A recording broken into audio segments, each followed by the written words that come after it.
back when you see the buzzer go off and you see everybody, the joy on everybody's face, everybody's running around, figure out who to hug, and you know, it's fun to bring those emotions back. I remember being there and Isaiah crying before the game was even over, because he said, you know, just couldn't hold it back. But did those things come up for you even 2 years later?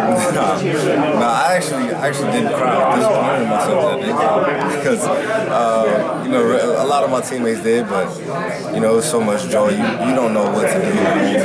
I think once he started crying, I think he realized that it was happening, and he wasn't the only one to cry before the game ended. I think Joel actually, Coach asked Joel if he needed a timeout to clear his eyes, and Joel said yes. Kennedy started crying. So I mean, it was just like that moment. You can't script it. I mean, you don't know what's gonna happen. Kenny, how important is having a good chemistry to the success of the championship team? I think that's one of the biggest things. Is you know, if you got guys that enjoy each other, guys that, you know, like to see each other succeed, then it just makes the whole thing easy, because you don't have, you know, guys that are all about themselves.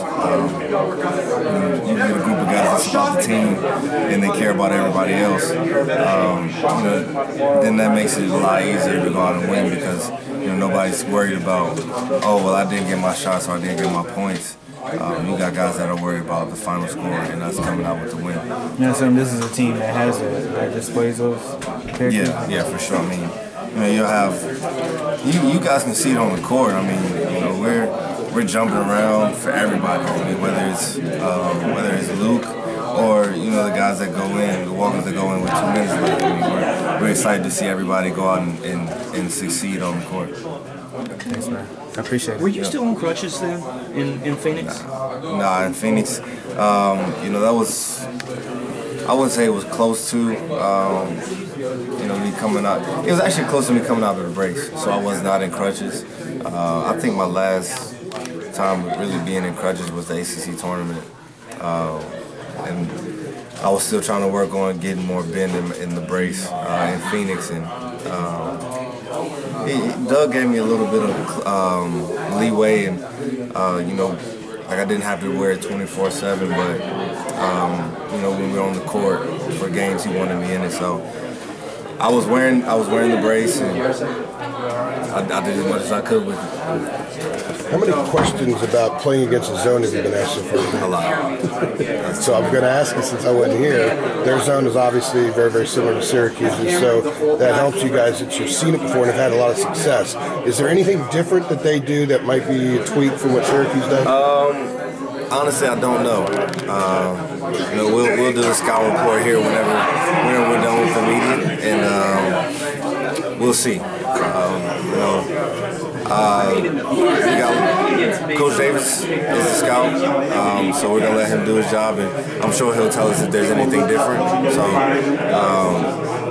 that's to be determined. When you have such a short turnaround, how much does it help that you've already seen pretty much the same kind of philosophy that Coach Hopkins uses from playing Syracuse just a few weeks ago? You know, no matter what the zone is, whether it's a 1-3-1 or 2-3, we always want to get the ball inside, right at the free throw line area. And, you know, so that never changes. So that's actually the easiest thing, is that our philosophy never changes no matter what the zone is. Why have you guys been so effective at that point in the zone over the last couple of years? Because it seems like a lot of offense has come from that spot. We've been able to put playmakers there, whether it be Theo, whether it be Justin, or our bigs. I mean, we trust our bigs with the ball to make a play. And, you know, we've also had athletes that, you know, you kind of have to pick your poison. I would point out, like, Isaiah and Bryce. Say you have Isaiah in the middle and Bryce in the back of the zone. You can throw it over to Bryce, so you have to play that, so you can't really play up on Isaiah. When Isaiah gets the ball in the middle, he attacks. So, and I think Luke and Garrison can do that. I mean, you gotta respect Luke, but you also have to respect Garrison in the back.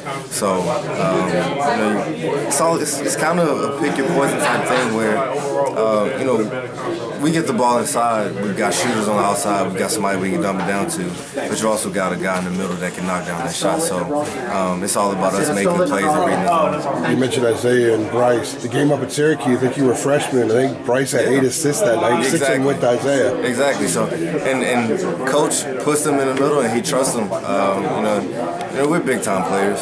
They can make the plays. They can read the zone. So, if Luke comes out with a triple double tomorrow, I wouldn't be surprised, honestly. Do you support Bryce?